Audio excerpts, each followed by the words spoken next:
দেখো, আমাদের আজকের মূল বিষয়টাই হচ্ছে জনসংখ্যা। এই জনসংখ্যা ভূগোল আমাদের কি না, আমাদের যে কোনো জায়গার আস্তে আস্তে আস্তে আস্তে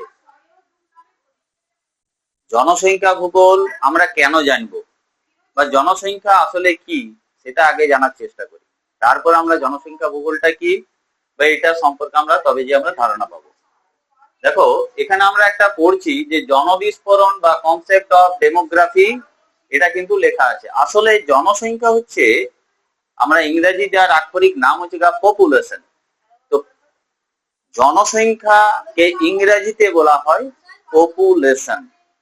পপুলেশন আমরা ইংরেজিতে বলছি। এই পপুলেশন কথাটা কিভাবে এলো না, মানুষ হচ্ছে পৃথিবীর শ্রেষ্ঠ জীব। মানুষ হচ্ছে পৃথিবীর শ্রেষ্ঠ জীব। মানুষ প্রকৃতি এবং সমাজ নামক কি করেছে, দুটি স্বতন্ত্র পরিবেশের মানে পরিধির মধ্যে বসবাস করে। তো এই যে আমরা যে সমাজে বসবাস করছি সেখানে কি পাই না, পরিবার, রাষ্ট্র, ধর্ম, এইগুলোকে নিয়ে আমরা কিন্তু আজকের দিনে বেশি আছি। শিল্প, সম্পদ। শিল্প কোনগুলো না, শিল্প হচ্ছে আমাদের যে সমস্ত কারখানাগুলো রয়েছে। সম্পদ কোনগুলো, যে সমস্ত কারখানায় সেই সমস্ত জিনিসগুলো দিয়ে তৈরি হচ্ছে। যেমন যদি আমরা কোনো আয়রন স্টিল কোম্পানির কথা বলি, যেমন দুর্গাপুর স্টিল প্ল্যান্ট, তাহলে কি দরকার আছে, সেখানে আয়রনের দরকার আছে, যেটাকে আমরা আয়রন ওর বলছি।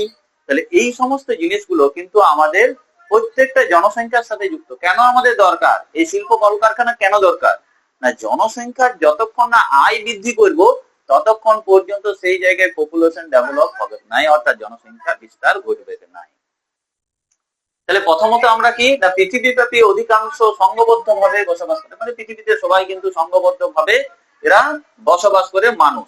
এই জনবিজ্ঞানটা কি না, যাকে আমরা পপুলেশন বলছি সেটাকেই আমরা বাংলাতে জনবিজ্ঞান বলতে পারি। ভূগোলের ভাষায় এটাকে আমরা জনবিজ্ঞানটাকে ইংরেজিতে বলা হয় ডেমোগ্রাফি। ডেমোগ্রাফি কি না, ডেমো কথাটা দুটো শব্দ থেকে এসছে, দুটো গ্রিক শব্দ থেকে এসছে, যার আক্ষরিক অর্থ হচ্ছে ডেমোস, আর হচ্ছে ডেমোস কথার অর্থই যার নাম হচ্ছে পিপল। আমরা পিপল বলি অনেক সময়, সেই পিপল আর ডেমোস, এই ডেমোস কথাটা গ্রিক শব্দ অর্থাৎ গ্রিস দেশ থেকে এসেছে বলে এটাকে পিপল বলা হয়। তো পিপল হচ্ছে জনসংখ্যা, আর গ্রাফো কথাটা হচ্ছে গ্রিস দেশ অর্থাৎ গ্রিক শব্দ থেকে। এই গ্রিক শব্দ গ্রাফো যার অর্থটা হচ্ছে আঁকাবুকি বা লেখচিত্র। ঠিক আছে, লেখচিত্র আমরা সবাই জানি। লেখচিত্র আসলে কি না, লেখচিত্র হচ্ছে যে চিত্র আকারে তোমার জনসংখ্যা সম্পর্কে যার মধ্যে ধারণা দিতে পারি। যে গ্রাফ পেপার গুলো আছে সেই গ্রাফ পেপারের উপরে ধারণা দেয়, সেগুলোকে আমরা গ্রাফও বলি। মানে যার আঁকা একটা, বা আমরা অনেক সময় দেখবি ক্রিকেট খেলার সময় আমরা সেটা দেখতে পাই, দেখবি এরকম একটা দাগ উঠছে এরকম করে। এটা দেখানোর কারণটা কি না, এটা গ্রাফ, কতটা উঠছে কতটা নামছে এই গ্রাফ আকারে যখন দেখানো হয় সেটাই হচ্ছে আমাদের লেখচিত্র। এটা দেখবি ক্রিকেট খেলা বা যে কোনো জায়গায় কিন্তু দেখতে পেতে পারি। তো এই জনসংখ্যা ভূগোলটাতে তাহলে ডেমোস কথার অর্থই হচ্ছে পিপল বা জনসংখ্যা, আর গ্রাফও কথার অর্থ হচ্ছে যেটাকে আঁকাবুকি বলতে পারি বা লিখছি যেটা, সেই শব্দটাকে বলা হয়। তাহলে ডেমোগ্রাফি শব্দটার অর্থই হচ্ছে জনসংখ্যা, অর্থাৎ যেটাকে আমরা জনবিজ্ঞান বলছি। এই জনবিজ্ঞান সম্পর্কে যে ধারণা দিয়েছে অর্থাৎ ডেমোগ্রাফি সম্পর্কে যে ধারণা দিয়েছে, আমরা দেখতে পাচ্ছি যে 1855 খ্রিস্টাব্দে একজন ধারণা দেন যার নাম হচ্ছে এইচ.লি. গায়লার্ড। প্রথম কিন্তু এই ডেমোগ্রাফি সম্পর্কে ধারণা দিয়েছে। সময়টা হচ্ছে 1855 খ্রিস্টাব্দে। আমরা একটা কথা লিখে নিই তাহলে, ডেমোগ্রাফি সম্পর্কে কে প্রথম ধারণা দেন, ডেমোগ্রাফি সম্পর্কে কে প্রথম ধারণা দেন, ডেমোগ্রাফি সম্পর্কে কে প্রথম ধারণা দেন।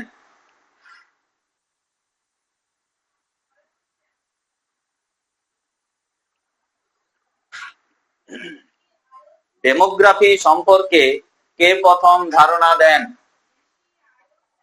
লেখো, 1855 খ্রিস্টাব্দে এইচ.লি. গায়লার্ড 1855 খ্রিস্টাব্দে এ চিলি গাইলার্ড ডেমোগ্রাফি সম্পর্কে প্রথম ধারণা দেন। এই চিলি গাইলার্ড, এ চয়রস্যি লয়রস্যি বয়াকার রস্যই লয়াকার ডয়েরেট, এই চিলি গাইলার্ড। তাহলে আমরা এবারে দেখি না জনসংখ্যা কাকে বলবো। আমরা এখানে যদি জনসংখ্যা বলি, এখানে দেখ ছেলেও আছে মেয়েও আছে, স্ত্রী আছে পুরুষও আছে। তাহলে যে জায়গায় কোনো নির্দিষ্ট স্থানে নির্দিষ্ট সময়ে, কোনো নির্দিষ্ট স্থানে নির্দিষ্ট সময়ে এই যে পারস্পরিক সম্পর্কিত স্ত্রী এবং পুরুষ নির্বিশেষে, সেখানে নানান বয়সের হতে পারে, কেউ 18 বছর বয়সের, কেউ 36 বছর বয়সের, কেউ 40 বছর বয়সের, কেউ 60 বছরের, কেউ 50 বছরের, যে এই যে মানে বসবাসকারী লোকজন রয়েছে, সেখানে বসবাসকারী যে সমস্ত লোকজনেরা রয়েছে সেটাকে আমরা কি বলবো না, সেটাকে আমরা জনসংখ্যা বলবো। তাহলে জনসংখ্যা কাকে বলবো না, কোনো নির্দিষ্ট স্থানে বসবাসকারী নারী এবং পুরুষের পারস্পরিক আন্তঃক্রিয়াটাকেই বা বসবাসকারী মানুষকে আমরা কি বলতে পারি, কি বলবো, জনসংখ্যা। তাহলে জনসংখ্যা সম্পর্কে আমরা ধারণা দিতে কি বলবো না, যে কোনো নির্দিষ্ট স্থানে বসবাসকারী নারী এবং পুরুষ পারস্পরিক ভাবে কিন্তু সেখানে বসবাস করতে হবে, সেটাকে তার জনসংখ্যা বলবো। এবারে যদি বাঘকে দেখি, তাহলে বাঘের মধ্যে স্ত্রী পুরুষ দেখতে পারি, ভালো যে কোনো প্রাণীর ক্ষেত্রেও এটা কিন্তু আমরা জনসংখ্যা বলবো। তখন আমরা বাঘের ক্ষেত্রে বাঘের সংখ্যা, মানুষের ক্ষেত্রে জনসংখ্যা, এরকম করে কিন্তু আমরা তার ধারণা দিতে পারি। তো জনবিজ্ঞান সম্পর্কে যে আরো কথা বলেছে, যার নাম হচ্ছে ফ্রাঙ্ক লুরিমার, যার একটা বই সে লিখেছিল যার নাম হচ্ছে দ্য ডেভেলপমেন্ট অফ ডেমোগ্রাফি। সেইখানে একটা কথা বলে যে জনবিজ্ঞানটা কি, তো সে কি বলেছে আমরা দেখি। সেখানে বলছে যে জনবিজ্ঞান সম্পর্কে ধারণা দিতে গিয়ে সে বলছে যে বিস্তৃত অর্থে জ্ঞানতাত্ত্বিক বিশ্লেষণ এবং জনসংখ্যা শিক্ষার সমন্বয়কে জনবিজ্ঞান বলে। মানে কি, যেখানে দেখবি বলছে বিস্তৃত অর্থে জনতাত্ত্বিক, জনতাত্ত্বিক মানে কাদেরকে বলছে না, যেখানে মানুষ বসবাস করছে সেখানকার নানা রকম জিনিস দেখতে পেতে পারি। যেমন আমরা অনেক সময় কি বলি, হিউম্যান বলি, আসলে কি হিউম্যান বললে আমরা এই জনসংখ্যা বোঝাবো? হিউম্যান মানে সেই মানুষটাকে বোঝাবো। আর পপুলেশন বা আমরা জনসংখ্যা বা ডেমোগ্রাফি মানে সেখানকার থাকা মানুষের গতিবিধি সমস্ত কিছু তার মধ্যে আমরা ধরতে পারি। তার বয়স ধরতে পারি, তার আয় উপার্জন ধরতে পারি, তার দেহের আকার আকৃতি ধরতে পারি, সে কেমন ভাবে পেশা নিবৃত্তি করছে, মানে কিভাবে পেশাটাকে নিজের জন্য ব্যবহার করছে, সেগুলো কিন্তু তার মধ্যে যুক্ত হয়। এই সমস্ত কিছু দেখবি আমাদের প্রত্যেক বাড়িতে একটা করে লোক আসে সেন্সাসে, যেটা পঞ্চায়েত থেকে বা ব্লক থেকে কিন্তু আসে, পঞ্চায়েত বা ব্লক থেকে এরা কিন্তু আসে। এসে কি করে, তোর বাড়িতে কজন লোক মাধ্যমিক পাস, কজন লোক এইচএস পাস, কজন গ্রাজুয়েশন, কে মারা গেছে, কে বেঁচে আছে, কজন মেয়ে, কজন ছেলে, এগুলো কেন করে? কারণ এই জনসংখ্যা সম্পর্কে ধারণা সে কিন্তু নিয়ে যায়, সে সেন্ট্রালে আবার পাঠায়, বিডিওর কাছে জমা হলো, ও আবার ডিএম অফিসে অর্থাৎ জেলাতে পাঠাবে, ডিএমরা কি করবে, রাজ্যে পাঠাবে, রাজ্য স্তরে, রাজ্য থেকে ও কিন্তু পশ্চিমবঙ্গ রাজ্যের যে ডিটেলস সেটা আবার সেন্ট্রালে পাঠালো, সেখানে সেন্ট্রালে সেই ডাটাগুলোকে এন্ট্রি করা হয়। আমরা দেখি ফোনে অনেক সময় টাইপ করে দেখি যে এখন ভারতের জনসংখ্যা কত, তখন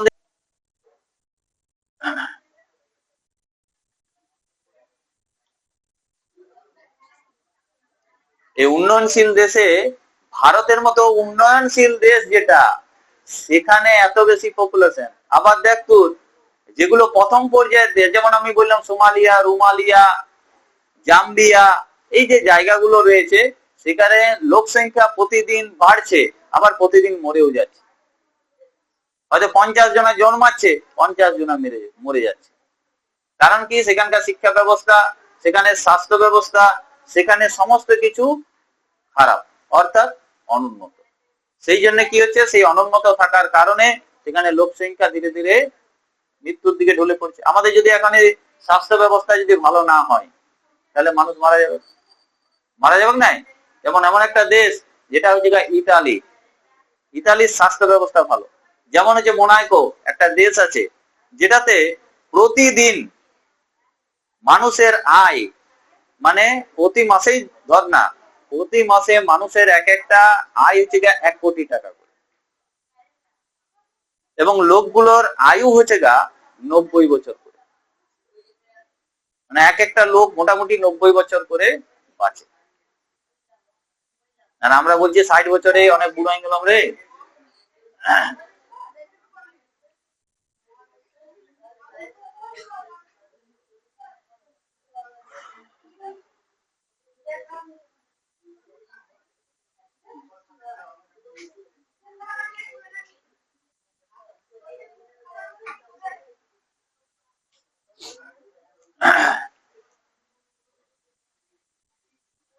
তো এখানে কি বলছে, জনবিজ্ঞান পাঠের কি কি পরিধি আছে, কেন আমরা জনবিজ্ঞান পড়বো, জনবিজ্ঞান পাঠের কি কি পরিধি, সেটাকে 3টা ভাগে ভাগ করেছে। একটা সমষ্টি জনবিজ্ঞানের পরিধিকে কয়েকটা ভাগে ভাগ করেছে। একটা হচ্ছে সামষ্টিক বিস্তৃত অর্থে জনবিজ্ঞান, যেমন কিছু কিছু জায়গা আছে সেই জায়গাগুলোতে এটা দেখতে পাওয়া যায়। তো এখানে কয়েকজন প্রমুখ আছে, প্রমুখ মানে যারা প্রণেতা এই জনবিজ্ঞান সম্পর্কে যারা ধারণা দিয়েছে, তাদের মধ্যে যে স্পেন্সার, ভেনাস, এরা হচ্ছে প্রমুখ। কেন জনবিজ্ঞান হচ্ছে একটা, যেমন আমরা দেখবি অনেক সময় বলি না যে পল সায়েন্স নামটা রাষ্ট্রবিজ্ঞান, কিন্তু এরকম আমাদের যে জনবিজ্ঞান যেটাকে বলছি সেটাকেও সেই রকম বলা হয় ডেমোগ্রাফি। ডেমোগ্রাফি মানে হচ্ছে সেখানে কি কি থাকবে, নারী পুরুষের অনুপাত, 1000 জনে কতজন নারী কতজন পুরুষ। আমাদের ভারতের 2011 সাল অনুসারে, 1000 জন পুরুষে 940 জন স্ত্রী, মানে 60 জনের ঘাটতি। 2011 সাল অনুসারে 1000 জন পুরুষে 940 জন স্ত্রী। কিন্তু কোন কোন রাজ্যে এই 940টাকে ছাড়িয়ে 1000কে ছাড়িয়ে চলে গেছে, 1000, 10, 21, যেগুলো শিক্ষার আর ভালো, কেরল, এইরকম জায়গাগুলোতে স্ত্রীর সংখ্যা বেশি। এখানে কি বলছে, যেটা হচ্ছে সেখানে বিবাহ, শিক্ষা, ধর্ম সম্পর্কিত সমস্যাগুলোকে এর মধ্যে আলোচনা করা হয়। কে কোন ধর্মে গেছে, কে বিবাহ হয়ে চলে গেছে, কতজন জন্ম নিয়েছে, কতজনের মৃত্যু ঘটেছে, এই সমস্ত কিছু জিনিসকে এর মধ্যে জানানো হয়। সেই জন্য সেটাকে বলা হয় সামষ্টিক বা বিস্তৃত অর্থে জনবিজ্ঞান। দ্বিতীয় হচ্ছে সংকীর্ণ অর্থে জনবিজ্ঞান। সংকীর্ণ অর্থে জনবিজ্ঞান কোনগুলো, যেমন হচ্ছে পরিবার, স্বতন্ত্র দল, কোন একটা দলের গঠন হয়েছে, কোন একটা পরিবারের গঠন হয়েছে, এই পরিবারগুলোকে দুটো ভাগে ভাগ করা হয়। একটাকে বলা হয় নিউক্লিয়ার ফ্যামিলি, আর একটাকে বলা হয় জয়েন্ট ফ্যামিলি। জয়েন্ট ফ্যামিলি কোনগুলো, যার মধ্যে বাবা, মা, ভাই, বোন, দাদু, কাকা সবাই একসাথে আছে, সেগুলো যে জয়েন্ট ফ্যামিলি। আর নিউক্লিয়ার ফ্যামিলি, একজন দম্পতি যখন একা থাকবে, মানে স্ত্রী, পুরুষ, হয়তো তার বাচ্চা, সেগুলো হচ্ছে নিউক্লিয়ার ফ্যামিলি, যেগুলো ছোট ফ্যামিলি। ঠিক আছে, তাহলে এইরকম জায়গায় কিন্তু জনবিবর্তন বা জনসংখ্যা সম্পর্কে খুব ভালো একটা ধারণা পাওয়া যায়। তো এখানে আমরা কি কি দেখতে পাচ্ছি, কমিউনিটি, মানে কোন কোন কমিউনিটির লোক বসবাস করছে, যেমন আমরা বলি নিচু জাতির, উঁচু জাতির, অভিজাত শ্রেণীর, এই সমস্ত লোকগুলোকে আমরা দেখতে পাওয়া যায় এর মধ্যে। আর সেগুলোর বন্টন কোথায় বেশি কোথায় কম, যেমন আমাদের এখানে লোক সংখ্যা কম, কিন্তু আমরা যদি পশ্চিমবঙ্গের গঙ্গা নদীর তীরে চলে যাই, অর্থাৎ গঙ্গা নদীর তীরে বলতে কলকাতা সংলগ্ন এলাকাগুলোতে জনসংখ্যার পরিমাণ সব থেকে বেশি। কেন না, সেখানে সুযোগ সুবিধা ভালো, যাতায়াত ব্যবস্থা ভালো, শিক্ষা ভালো, স্বাস্থ্য ভালো, সেই জন্য সেখানে বন্টনটা অন্যরকম হচ্ছে। পাহাড়ি অঞ্চল চলে যা, লোক সংখ্যা কম। মরুভূমি অঞ্চল চলে যা, লোক সংখ্যা কম। থর মরুভূমি, রাজস্থানের থর মরুভূমিতে যাবি, লোক সংখ্যা কম হবে। কিচ্ছু করার নেই, কারণ সেখানকার পরিস্থিতি সেই রকম ভাবেই তৈরি হয়েছে। নেক্সট কি বলছে না, সুষম দার্শনিক জনবিজ্ঞানের আলোচনার ক্ষেত্রে স্বাস্থ্য ব্যবস্থাকে এর সাথে যুক্ত করা হয়েছে। স্বাস্থ্য ব্যবস্থা কোনগুলো, যেমন হচ্ছে আমাদের যে সমস্ত চিকিৎসা ব্যবস্থাগুলো রয়েছে, যেমন আমাদের প্রাথমিক স্বাস্থ্য কেন্দ্র, আমাদের শুধু একটা প্রাথমিক স্বাস্থ্য, বড় কিছু হলে আমাদেরকে হয় বাঁকুড়া না হলে দুর্গাপুর। তাহলে মানুষ এখানে সুযোগ সুবিধা কম পাচ্ছে, শিক্ষা ব্যবস্থা সেরকম ভাবে ডেভেলপ হয় না, তাহলে এখানে জনসংখ্যার পরিমাণটা সেইভাবে তৈরি হচ্ছে। তাহলে সুষম দার্শনিক জনবিজ্ঞানের আলোচনায় স্বাস্থ্য ব্যবস্থা, নারীদের বৈবাহিক ব্যবস্থা, গ্রামীণ জনসংখ্যা গ্রাম থেকে শহরে আসছে কাজ করতে, বা গ্রাম ছেড়ে শহরে চলে যাচ্ছে, কলকাতাতে চলে যাচ্ছে, না হলে মহারাষ্ট্রে চলে যাচ্ছে। কি কারণে? এই সুষম দার্শনিক যে জনবিজ্ঞানের আলোচনার বিচার্য বিষয়গুলো বলেছে সেগুলো কিন্তু এখানে আমরা দেখতে পাই।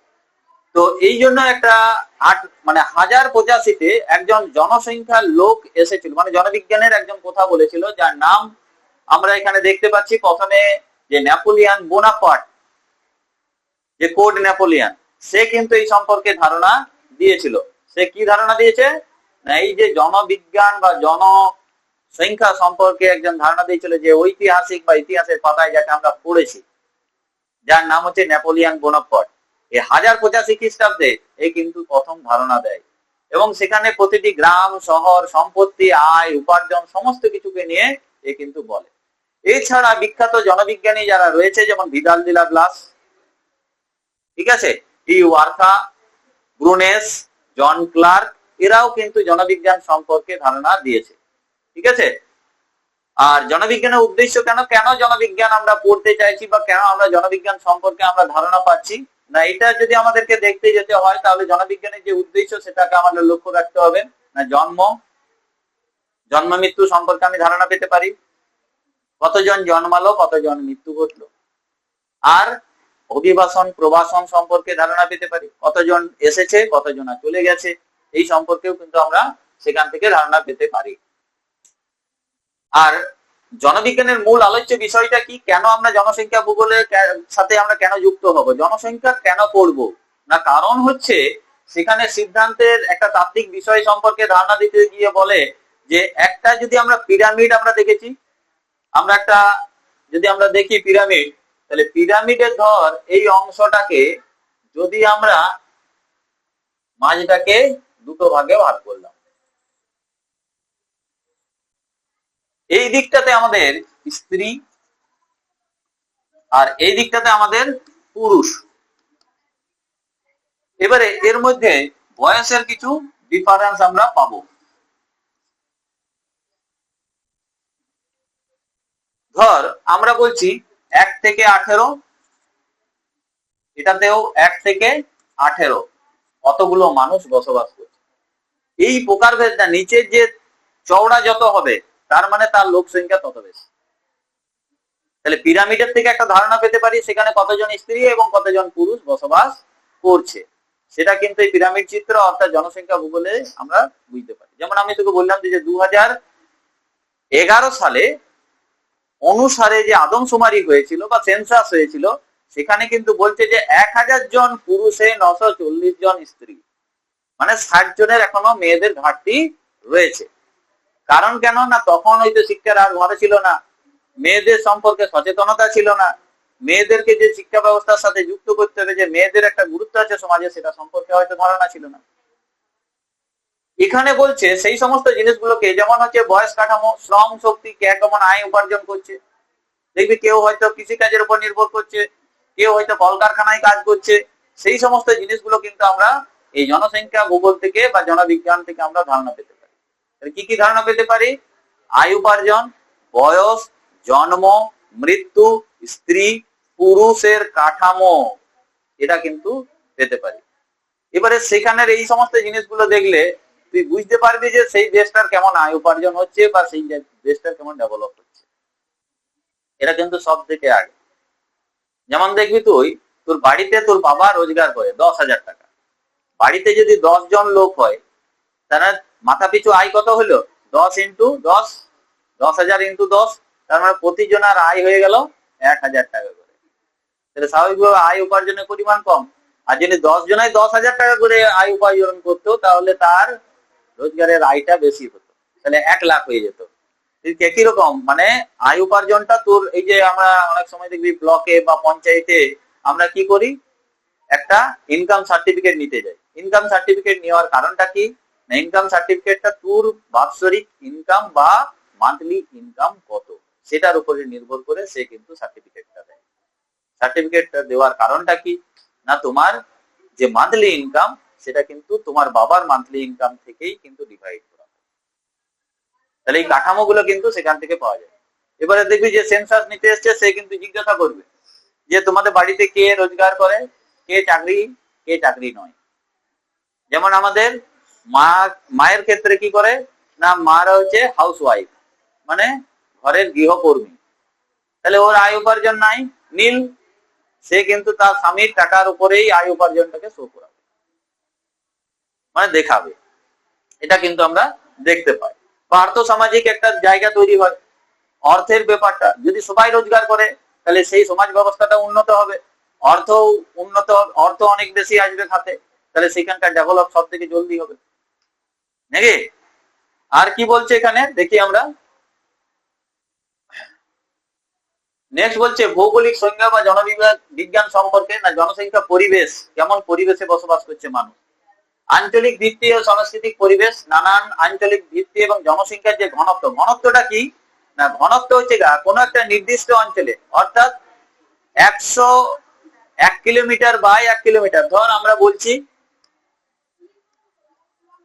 ধর 1 কিলোমিটার এদিকে গেলাম, 1 কিলোমিটার এদিকে গেলাম, 1 কিলোমিটার এদিকে গেলাম, তার মধ্যে কতজন লোক বসবাস করছে একটা নির্দিষ্ট জায়গায়, 1 কিলোমিটার বাই 1 কিলোমিটারের মধ্যে কতজন লোক বসবাস করছে, সেটাই হচ্ছে তোর পপুলেশন ডেনসিটি। এবারে ধর তোর আমাদের এইখানে বসবাস করে হয়তো 100 জন, কিন্তু কলকাতায় দেখবি ওই 1 কিলোমিটার বাই 1 কিলোমিটারের মধ্যে হয়তো 50,000 নাহলে 10,000 লোক বসবাস করছে, তার মানে তার সেখানকার পপুলেশন ডেনসিটি বেশি। ডেনসিটি মানে কাকে বলবো, একটা নির্দিষ্ট এরিয়ার মধ্যে কতজন লোক বসবাস করছে, সেটা হচ্ছে জনঘনত্ব।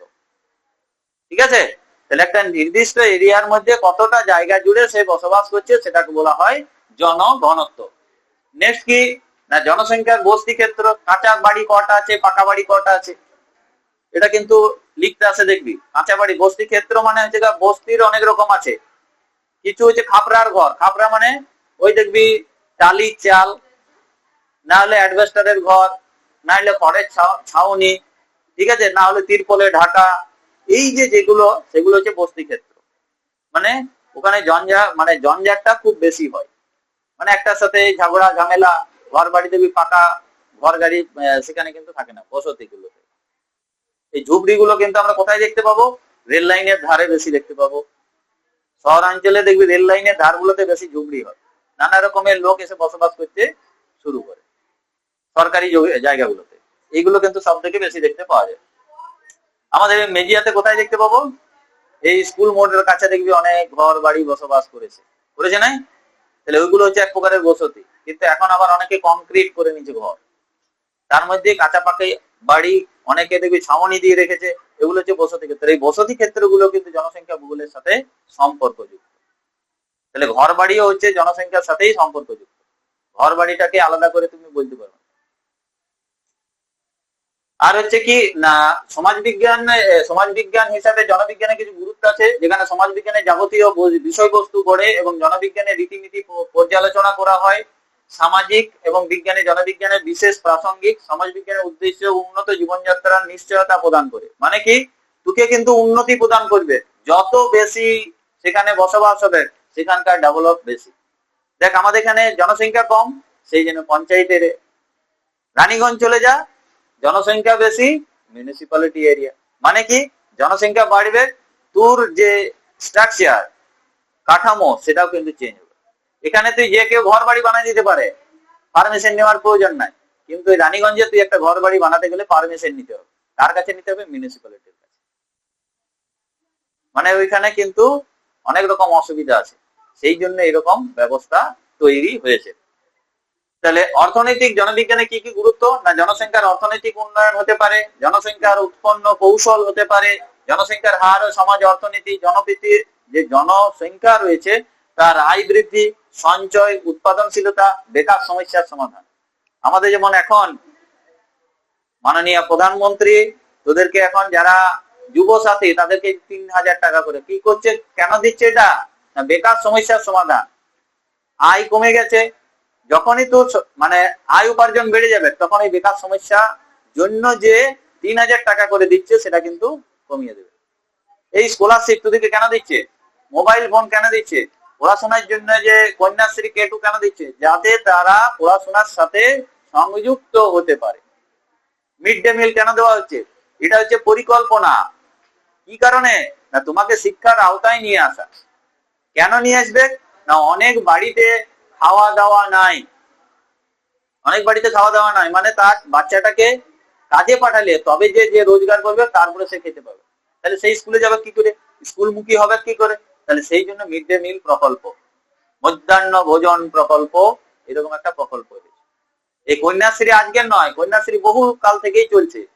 বেটি বাঁচাও বেটি পড়াও, এটা কিন্তু বহু দিন ধরেই চলছে। এটাকে চেঞ্জ করে দিয়েছে নামটাকে, নামটাকে চেঞ্জ করে, এটা বহুদিন ধরেই চলছে, বেটি বাঁচাও বেটি পড়াও। আরো বেশি সুবিধা, মানে সেন্ট্রালের যে স্কিম গুলো আছে আমরা হয়তো বুঝতে পারি না, কারণ আমরা ওয়েস্ট বেঙ্গলে বসবাস করছি, আমাদের সেই সেন্ট্রালের স্কিম থেকে মুক্ত করে রেখেছে। যখনই উন্মুক্ত হয়ে যাবে তুই আরো বেশি সুযোগ সুবিধা পাবি। যেমন হচ্ছে মেয়েদের জন্য 25,000 টাকা তুই শুনছিলি, সেটা 50,000 টাকা। সেখানে কি করছে, দুটো ভাগে ভাগ করে দিয়েছে। এক কে টুতে তোকে 25 দিচ্ছে, আবার কে টুতে 25 দিচ্ছে, আর উপশ্রীতে 25 দিচ্ছে। মানে টোটাল ওভারঅল তোকে 50 থেকে ভেঙে দুবার দিচ্ছে। মানে একটা বাতাসাকে অর্ধেকটা তুইলে অর্ধেকটা তুইলে, এটা কিন্তু অলরেডি তুমি 50,000 পাবে ওয়ান টাইম। অনেক বেশি স্কিম আছে যাদের হচ্ছে ধর একটি মেয়ে, বাবা মায়ের একটি মেয়ে, লাডলি বেটি বলে একটা স্কিম আছে। লাডলি বেটি মানে সে কিন্তু যতদূর পড়াশোনা করবে সবকিছু টাকা সে পাবে, এরকম স্কিম আছে। কিন্তু আমরা সেগুলো জানি না, সম্পর্কে ধারণা ছিল না। এখন আস্তে আস্তে আমরা খবরে দেখছি, রিলে দেখছি, ফেসবুকে দেখছি, তখন আমাদের ধারণা আছে যে এগুলো ছিল, কিন্তু আমরা জানতাম না, নাকি? তো যাই হোক, এখানে সেগুলো বলছে বেকার সমস্যার সমাধান। কারণ এই বেকার সমস্যা কখন হয় বল দেখি? বেকার সমস্যা কখন হয়? বেকার সমস্যা তখন হয় যখন সেইখানে জনসংখ্যা বাড়তে শুরু করবে। জনসংখ্যা যখন খুব বেশি হয়ে যাবে তখন সেখানে বেকার সমস্যা দেখা যাবে। তাহলে বেকার সমস্যা দেখা যাওয়ার একটাই কারণ, জনসংখ্যা বৃদ্ধি। আই ধর কিছু কিছু পরিবারে আমাদের শিক্ষা হার কম হওয়ার কারণটা কি? কারণ সেই পরিবারে আয় উপার্জন কম। দ্বিতীয় নাম্বার হচ্ছে সেই পরিবারটাতে শিক্ষার হার কম।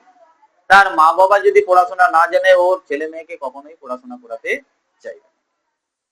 নেক্সট কি বলছে আমরা দেখি, আর একটু বলে নি তারপর ছেড়ে দেব। নেক্সট বলছে অর্থনৈতিক পরিকল্পনা ক্ষেত্রে জনবিজ্ঞানের কিছু বিশেষ গুরুত্ব রয়েছে, যেমন আর্থসামাজিক পরিকল্পনায়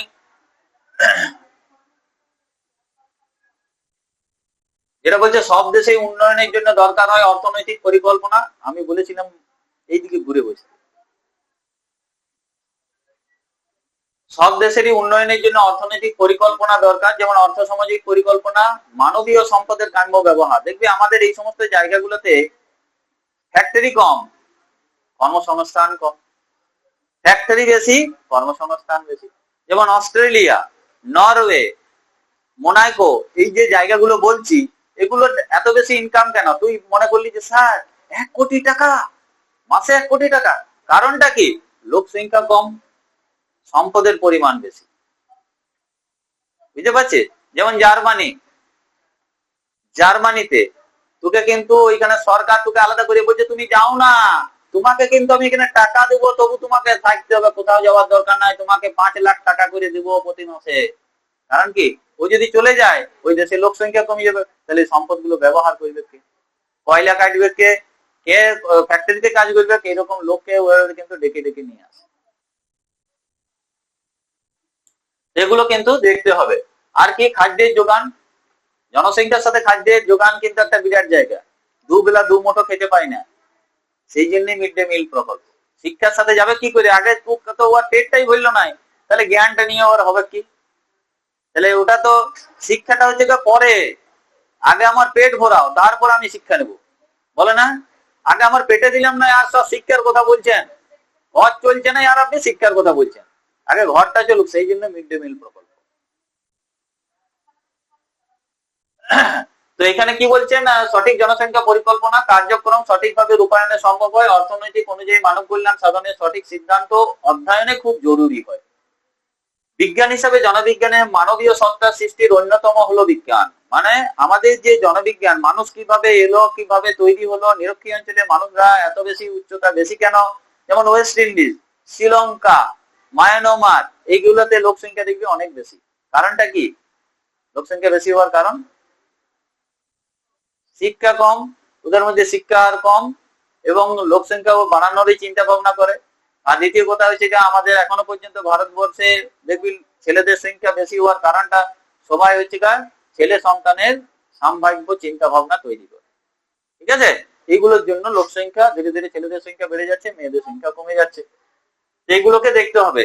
এমনকি জনবিজ্ঞানের নীতি যে প্রণালীগুলো রয়েছে, যেগুলো রাশি বিজ্ঞানের প্রয়োগ, যেটা ক্যালকুলেশন করা হয় ডাটা কিভাবে তৈরি হচ্ছে, যেমন তোকে আমি বললাম যে সেন্সাস, এগুলো কিন্তু হতে পারে। সেখানে নানা রকম তথ্য, বাস্তবিক তথ্য, এই সমস্ত জিনিসগুলোকে তৈরি করা হয় এবং কি পরিবর্ধিত যে কাঠামো, বিষয়বস্তুর ধারণা এবং উপাদানগুলি চারিত্রিক কার্যাবলী, এগুলোকেও কিন্তু দেখানো হয়। এবং জোরালো ভাবেই সেই জন্য একজন আমাদের বিদ, যে হচ্ছে জনসংখ্যা বিশারদ, যার নাম হচ্ছে জন ডি গারম্যান, সে কিন্তু demography is the most abstract science and applied science, applied technology, অর্থাৎ জনবিজ্ঞান হলো ফলিত বিজ্ঞান।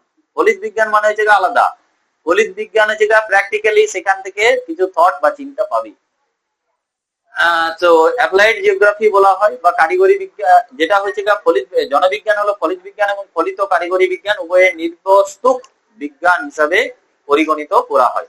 বাস, আমাদের এতটাই আজকে বললাম, পরের দিন আমরা এটা নিয়ে আলোচনা করব।